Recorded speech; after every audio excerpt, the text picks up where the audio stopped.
Salut, c'est Max. Dans cette vidéo, on va voir comment régler le nombre d'images par seconde de ton projet pour qu'il corresponde à tes rushs et donc que tu puisses monter sans avoir de saccades et de problèmes. Alors ce tuto il va être rapide, mais d'abord il faut qu'on pose 2-3 bases. Tu sais qu'au cinéma c'est du 24 images par seconde ou du 48 quand on est en HFR, qu'à la télé c'est du 25 images par seconde. Sur YouTube tu trouves de tout, tu trouves des vidéos, surtout des vidéos de sport en 50 ou 60 images par seconde. Tu peux aussi mettre du 30 images par seconde. Bref, pour YouTube il n'y a pas d'idéal, tu peux travailler dans le framerate que tu veux, donc le nombre d'images par seconde que tu veux. Maintenant, l'idée c'est que au moins tous tes rushs soient dans ce même framerate, ou alors qu'ils soient divisibles par 2. Donc par exemple, si tu as un appareil qui tourne en 30, que l'autre soit en 60. Si tu en as un qui tourne en 25, que l'autre soit en 50. C'est division par 2, ça c'est basique. Un autre truc à savoir, par exemple, quand tu veux faire un effet ralenti, ou que tu veux tourner avec un framerate important, avec un nombre d'images important, par exemple avec la GoPro tu peux tourner à 120 images par seconde, bon 720p donc c'est un peu moins beau que 4K ou 1080p mais c'est pas mal quand même. Et donc quand tu vas mettre tes rushs qui sont en 120 images par seconde dans un projet en 25 images par seconde par exemple, en gros ce que le logiciel va faire c'est que comme pour une seconde, bah, tu as capturé 120 images, lui comme il en lit que 25 en une seconde, et bah, il va prendre les 25 premières, les lire en une seconde, donc ça aura un effet plus lent. Tout ça jusqu'à arriver au bout des 120 images pour la première seconde. Donc en gros, bah, ça décuple. Bref, en gros, c'est comme ça que tu as un effet ralenti. Pour en finir avec ces différents framerates, il y a plusieurs raisons pour lesquelles tu tournerais par exemple à 50 images par seconde. Soit pour avoir un effet plus fluide, mais ça veut dire que tu dois monter en 50 images par seconde, exporter en 50 images par seconde et poster sur YouTube en 50 images par seconde, ou sur ce que tu veux poster ailleurs. Donc si tu tournes en 50 images par seconde ou 60 images par seconde, pour avoir cet effet un peu plus fluide, il faut que derrière toute ta chaîne de post-production, elle soit adaptée, parce que sinon tu vas perdre cet avantage. Ou alors, si tu montes des images tournées en 50 images par seconde dans une timeline et donc dans un projet en 25 et que tu les exportes en 25, bah ça va être ralenti. Donc du coup, tu n'auras plus du tout cet effet de fluidité quoi. Encore une fois, tout dépend de tes objectifs et de ce que tu veux faire. Si tu fais des vidéos de skate, bien évidemment, il est intéressant de tourner en 50 images par seconde. Pourquoi? Parce que soit tu peux faire des ralentis ou des légers ralentis de super tricks que tu as fait, soit tu peux avoir cette fluidité. Soit tu peux essayer de mixer les deux mais c'est compliqué. Donc en gros tu te donnes plus de possibilités au montage. Maintenant ça a aussi un inconvénient, c'est que ça va être plus lourd puisque tu as plus d'images pour une seule seconde. Bref, si tu es perdu en tout ça, tu te préoccupes pas du framerate, tu essayes de tout mettre en 25 ou de tout mettre en 50 ou en 30 ou en 60 selon ce qui est dispo, tu te prends pas la tête. Le seul truc c'est qu'il faut pas descendre en dessous de 24 sinon ça n'a aucun intérêt, c'est pas fluide, ce sera moche. Maintenant qu'on a évacué la théorie, on passe dans DaVinci et on va regarder nos rushs. Donc tu vois ici j'ai deux rushs, un qui est à 50 fps donc 50 images par seconde, l'autre qui est à 25. Donc ce qu'on va faire c'est qu'on va regarder ça tout de suite. On fait play. Là déjà c'est chelou. Suivante. Donc tu vois qu'on n'a pas de problème avec la deuxième puisqu'il la lit bien à 25 images par seconde le son et l'image, donc tout est synchro, il n'y a pas de souci.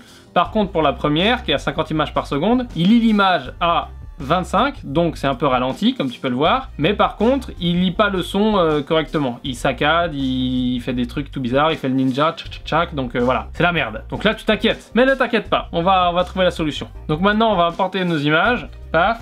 Donc là il nous affiche un message où il nous dit clairement que le framerate du projet en l'état, il n'est pas le correspondant à l'image, donc il nous demande si on veut l'adapter, donc on fait oui. Donc du coup, là on a chargé notre rush en 25, on va mettre notre rush en 50, paf, on est bon. On voit qu'il y a toujours un en 25 et un en 50. Maintenant, on va aller vérifier nos réglages de framerate pour être sûr. Donc, tu vas en bas à droite. Paf. Tu vois que là, framerate de la timeline, on est en 25 et que tu peux plus le changer. Parce que maintenant que tu as importé des rushs, tu peux plus le changer. Donc, si tu veux régler un framerate particulier, il est important de venir d'abord ici et après d'importer tes rushs. Ensuite, tu as le playback. Donc le playback c'est la lecture quoi. Et donc là il nous dit qu'on est à 25, donc on est good puisque nous on veut donner la priorité à nos rushs en 25. Puisque bah, admettons qu'on a plus de rushs en 25 et qu'on a juste 2-3 ralentis qui sont prévus avec des rushs en 50 images par seconde. Donc du coup on donne la priorité à nos rushs en 25 qui sont dominants. Et aussi parce que tout simplement si tu donnes la priorité aux rushs en 50, ta timeline va être en 50 et quand tu vas mettre tes rushs en 25 dedans, ben il va devoir créer des images pour les mettre en 50, ça va être un bordel. Donc maintenant on va les lire en 50, play. Donc là, tu vois qu'il le lit toujours en 25 et que le son est toujours saccadé. On va lire celui en 25. Normalement, il n'y a pas de problème. Bon, visiblement, il n'y a pas de problème. Donc maintenant, on va faire un petit montage. Donc on va dans Edit. On se crée une petite timeline. Test. Pif paf. Notre rush en 25. Paf. De ici A2 là, par exemple. Paf, on le met dans la timeline, comme un barbare. On regarde. Ça play bien à 25. On est good. Quand on va sur notre timeline et qu'on va vers la droite, on voit dans la colonne qu'on est en 25 images par seconde sur la timeline. Donc maintenant, on va intégrer notre rush en 50. Paf. Un point in, un point out. On met ça là-dedans comme un barbare. Et on fait play.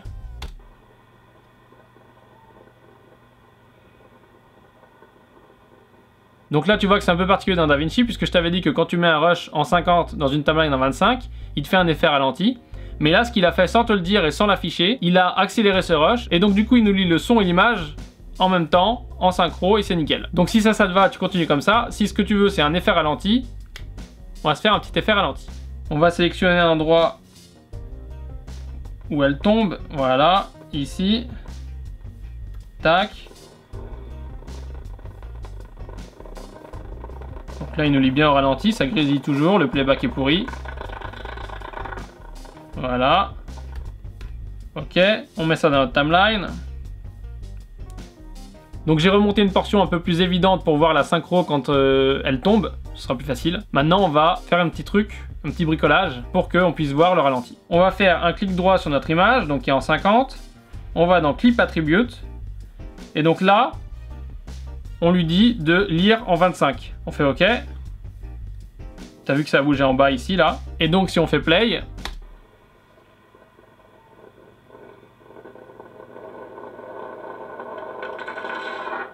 voilà, donc là tu vois que notre image est ralentie naturellement, pas via un effet de ralenti, elle est ralentie tout simplement parce que on a de quoi la ralentir, on a assez d'images pour créer ce ralenti. Et donc du coup notre son, tu entends que la toupie tombe au son, mais tu la vois pas tomber à l'image parce que tout simplement le son est resté à la même vitesse et l'image a été décalée puisqu'elle est plus longue. Une fois que tu auras fini ton montage, tu vas vouloir faire ton export et à ce moment là tu n'auras pas le choix parce que tout simplement le framerate qui te sera proposé, donc qui sera celui de l'export, sera celui qui est intégré au projet à la base. Donc si par exemple là nous on a choisi en 25, et ben bim, ce sera du 25. Et donc par définition, on ne pourra sortir que du 25. C'est pour ça que je disais au début, quand tu veux tourner en 50 images par seconde pour avoir un effet de fluidité, il faut que toute ta post-production soit en accord avec ça, donc que ton projet soit réglé en 50 images par seconde et que ton export soit fait en 50 images par seconde. Donc voilà pour les framerates dans DaVinci Resolve. Tu peux prendre la même règle à peu près dans les autres logiciels. Après ils ont tous leur manière d'adapter les différents framerates dans une timeline. Avid c'est différent, Premiere c'est différent. Il y en a qui vont t'appliquer des effets et qui vont te mettre j'ai appliqué tant pour que ton image à 50 elle soit ralentie ou accélérée. Bref, ils sont tous un peu différents donc il faut faire des tests. Maintenant il faut juste voilà, vérifier les trucs de base, donc ton framerate avant de commencer ton projet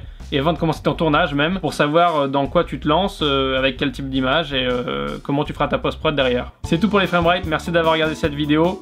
Tu peux mettre un petit commentaire si tu as une question et à la prochaine.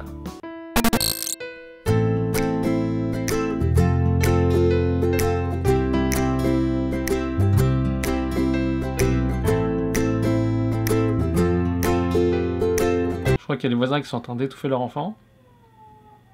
Un truc que j'ai dit dans la vidéo sur le son. L'important c'est l'environnement. Donc faut pas avoir de voisins avec un enfant qui pleure.